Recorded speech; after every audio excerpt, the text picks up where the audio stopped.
लोकसभेचं बिगुल वाजलं आहे आणि निवडणुका देखील जाहीर झालेल्या आहेत. मात्र आता सर्वसामान्य माणसांच्या नेमकं मनामध्ये काय आहे, जे भावी खासदार आहे त्यांच्याकडून नेमक्या काय अपेक्षा आहेत ते आपण जाणून घेणार आहोत. आपण आहोत नगर दक्षिण मतदारसंघातील हे सगळे सर्वसामान्य माणसं आहेत आणि त्यांच्याकडून आपण नेमकं त्यांच्या भावना काय आहेत त्या जाणून घेणार आहोत.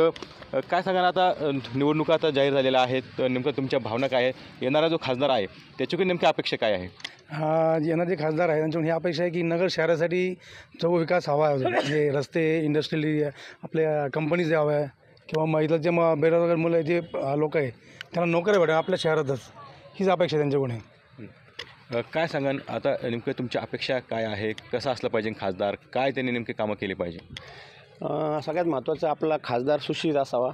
त्यानंतर विकास जो आलेख आहे असाच उंचावत राहावा. काय तुम्ही अजूनही पालकत्वाची वाट पाहताय? 95,000पेक्षा अधिकच्या कुटुंबाचे आयुष्य आनंदाने भरले आहे. आजच कॉल करा आणि मिळवा फर्टिलिटी ट्रीटमेंटवर सूट आणि सर्वांना द्या आनंदाची बातमी.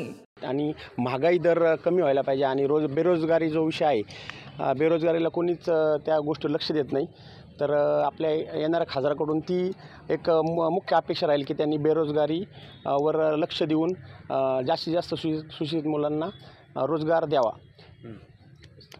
रोजगार पाहिजे, रस्ते पाहिजे, याच्या पलीकडे तुमच्या काय अपेक्षा आहे? अहमदनगर जिल्ह्याचे माजी जे काही प्रतिनिधी होते त्यांनी अहमदनगर जिल्ह्यामध्ये दक्षिण भागामध्ये एक ड्रायपोर्ट आणण्याची संकल्पना मांडली होती आणि त्या दृष्टिकोनातून आश्वासन दिले होते. परंतु आजपर्यंत त्या ड्रायपोर्ट संदर्भात कुठल्याही राजकीय प्रतिनिधी यांनी आजपर्यंत ठोस पावले उचललेली नाही.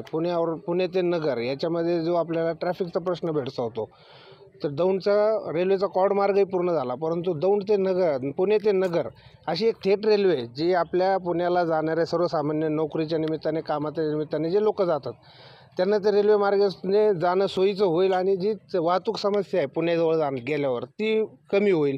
त्यानंतर एक पुणे ते औरंगाबाद डायरेक्ट कनेक्टिव्हिटी संदर्भातही काही आश्वासनं दिले, परंतु ते आजपर्यंत त्याच्या संदर्भात काय झालं पुढे हे सामान्य जनतेला माहिती नाही.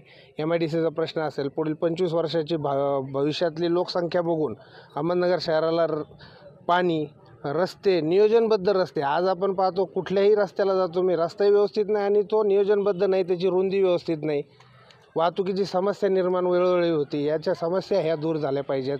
आणि नगर जिल्ह्याचे जे प्रश्न आहे, सामान्य माणसाचे जे प्रश्न आहे, रोजगार असेल, कांद्याचे भाव असतील, शेतमालाचे भाव असतील, या संदर्भात आपल्या प्रतिनिधीने लोकसभेमध्ये आवाज उठवला पाहिजे, ही आमची माफक हे आहे अपेक्षा आहे. सध्याची राजकीय परिस्थितीवरती काय भाष्य करणार? कारण अनेक पक्ष जे आहेत ते पक्षांतर इकडे तिकडे केले जातात, तर त्याच्यावरती काय भाष्य करणार? जो पाटील आदेश देतील, जरांगे पाटील, त्याच्या आम्ही पाटलांचा सोबत आहोत सगळेजण मराठा समाजाचे. आणि एक नगरमधला महत्त्वाचा प्रश्न आहे दुर्गंधी खूप महत्त्वाची आहे. आपलं प्रोफेसर चौकात आपण बघालच, संभाजी महाराज तिथं पुतळा उरायला आहे, त्याच्या शेजारीच कचरा डेपो आहे, तो खासदारांनी लवकरात लवकर हरवा ही आमची अपेक्षा आहे. काय अपेक्षा आहे तुमच्या साधारण? आता 2 दिवसापूर्वी नगर जिल्ह्याच्या नामांतराचा ठराव मंजूर झालेला आहे. पुण्यश्लोक अहिल्याबाई होळकर नगर नामांतर राज्य शासनाने मंजूर केलेलं आहे. आमची माफक अपेक्षा एवढी आहे की अहिल्याबाई होळकरांना अभिप्रेत असलेला कार्य आगामी निवडणुकीतून विजयी होणाऱ्या खासदाराकडून व्हावे. काय सांगा सर्वसामान्य व्यक्ती म्हणून तुमच्या नेमक्या अपेक्षा काय असणार आहे? कसा व्हावं तुम्हाला खासदार? याच्यात काय झालं आहे सर, शिक्षण इतकं महाग झालं आहे. शिक्षण इतकं महाग झालं आहे, आज उच्च शिक्षण घेण्यासाठी आम्हाला विद्यार्थी कर्जबाजारी झालेले आहेत. कर्जबाजारी झाल्यानंतर त्याच्यानंतर त्यांना व्यवसायासाठी लोन वगैरे कुठल्याच फॅसिलिटी भेटत नाहीत. याच्यासाठी आता जर हे भावी जे खासदार येतील ते खासदार काय करतील, विद्यार्थ्यांसाठी त्यांनी केलं पाहिजे. रोड, रस्ते, पाणी या तर प्रश्न ते सॉल्वच करत राहणार आहेत, पण विद्यार्थ्यांसाठी त्यांची काय भूमिका असेल ही महत्त्वाची भूमिका राहील. याच्यानंतर पुढचे त्यांनी विद्यार्थ्यांसाठी काहीतरी शैक्षणिक संस्था वगैरे काहीतरी चालू केलं पाहिजे. शिक्षणाचा खर्च जो होतो आहे विद्यार्थ्यांचा तो कमी झाला पाहिजे. शिक्षणासाठी कर्जबाजारी होतात, त्याच्यानंतर त्यांना जॉब भेटत नाही आहे, ते त्यांनी पाहिलं पाहिजे. याच्यानंतर म्हणजे विद्यार्थ्यांसाठी काहीतरी केलं पाहिजे. रोड, पाणी या समस्या तर चालूच राहणार आहेत. सध्याची राजकीय परिस्थिती बघता किंवा सामाजिक परिस्थिती बघता, ह्याच्यावरती तुम्ही काय भाष्य कराल? याच्यावरती सगळ्यात पहिल्यांदा पूर्ण राज्य ढवळून निघते आरक्षणाच्या मुद्द्यावरती आणि विद्यार्थी हे आत्महत्या करून राहिलेले आहेत आणि ज्या पॉलिसीज ठरतात ह्या व कार्यालयांमध्ये AC कार्यालयांमध्ये मोठमोठे अधिकारी तिथं ठरवतात. मुळात हा लोकप्रतिनिधी जे खासदार म्हणून निवडून येतात देशामध्ये त्या पार्लमेंटमध्ये बोलतात तर त्यांनी गावगाड्या तांड्यावरती जाऊन प्रश्न समजून घेतले पाहिजे आणि त्याच्यानुसार ती पॉलिसी बनली पाहिजे. आता काल परवाच आपण पाहिलं आहे का कबड्डीच्या खेळाडूने आत्महत्या केली पण ती ही वेळ त्याला का आली त्याचा झालेला खर्च किंवा त्याला आलेलं फ्रस्ट्रेशन बऱ्याचशा गोष्टी आहेत आणि आरक्षणावरती केंद्रामधून जे प्रश्न मार्गी लागले पाहिजे त्याच्यावरती बोलताना दिसत नाही. कारण मराठांनी आरक्षण जे मागितले ते OBCतनं मागितले त्याच्यावरती ठोस बोलण्याचं धाडस कुणी करताना दिसत नाही. आणि जे मुख्य प्रश्न आहेत ज्या विद्यार्थ्यांचे हॉस्टेल आहेत ते मोफत हॉस्टेल तयार होत नाही आणि आता शासनाने एक केलं की मुलींसाठी शिक्षण आणि मग मुलगा मुलगी भेदभाव करायचं नाही आणि मग मुलींसाठी मोफत शिक्षण आणि मुलांनी काय केलं आहे तर मुलांना पण मोफत शिक्षण मिळालं पाहिजे. याच्यासाठी हे गोष्ट राहून का गेली तर हे प्रतिनिधी लोकांमध्ये मिसळत नाहीत. ते बसल्या बसल्या का आपल्या पॉलिसीज ठरवतात आणि लोकांमध्ये निवडणुकीच्या वेळेस घेऊन जातात. तर तसं नसलं पाहिजे. लोकांमध्ये मिसळून त्यांचे प्रश्न समजून घेऊन समतेचं आणि न्यायाचं राज्य चालवता यायला पाहिजे. त्यासाठी लोकप्रतिनिधींनी मिसळलं पाहिजे आमच्या माफक अपेक्षा. सध्या अनेक पक्षांतर केले जातात तेव्हा जी राजकीय परिस्थिती निर्माण होती तुम्ही मतदान एखाद्याला देतात त्याच्यानंतर ते निर्णय वेगळे घेतात जी सध्याची राजकीय परिस्थिती महाराष्ट्रातली असेल त्याच्याबद्दल तुम्हाला काय वाटतं?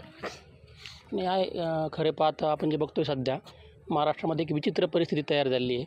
भूतकाळामध्ये असं कधी बघायला भेटलं नाही पण पक्षांतर म्हणा किंवा पक्ष सोडून जाण्याचं प्रमाण किंवा पक्ष एकमेकामध्ये मिक्स होण्याचं प्रमाण खूप वाढलं आहे सध्या. त्यामुळे मतदारामध्ये किंवा आमच्या सर्वसामान्य नागरिकांमध्ये एक गोंधळाची परिस्थिती नक्कीच आहे. पण आपण बघू शकतो महाराष्ट्रातील जनता एक सुज्ञ आहे. ते मतदार बघून त्याचं क्वालिफिकेशन त्याची क्षमता बघूनच मतदान करतील याबद्दल खात्री आहे. तुम्हाला काय अपेक्षा आहे नवीन? आता नवीन खासदाराकडून आपल्या अपेक्षा अशा असतील की आपल्या ज्या नगरमध्ये येणारे जे महत्त्वाचे रस्ते आहेत ते सर्वांसाठी व्यवस्थित असावेत. कारण आपल्या रस्त्याचा प्रश्न खूप गंभीर आहे. जसं आपण बघतो की मनमाड रस्ता खूप दिवसापासून काम चालू आहे. आणि दुसरं म्हणजे लोकांना रोजगाराची संधी इथं उपलब्ध व्हायला पाहिजे. जसं आपण बघतो की IT क्षेत्रासाठी आपल्या नगरमध्ये काही सुविधाच नाही आहेत. इथल्या तरुणांना पुण्यामध्ये मुंबईमध्ये जावे लागतं तर ते नगरमध्ये व्यवस्था व्हावी ही एक माफक अपेक्षा आहे. तर नक्कीच आपण बघतो की सर्वसामान्य व्यक्तीकडून अनेक अपेक्षा आहे. रोजगार व्हायला पाहिजे रस्त्याचे आहे शिक्षणाचे आहे. तर ह्या आता अपेक्षा येणाऱ्या भावी खासदारांकडून पूर्ण होणार का हे पाहणं अत्यंत महत्त्वाचं असणार आहे. कॅमेरा क्रमांकसह कुणाल जायकर TV9 मराठी अहमदनगर.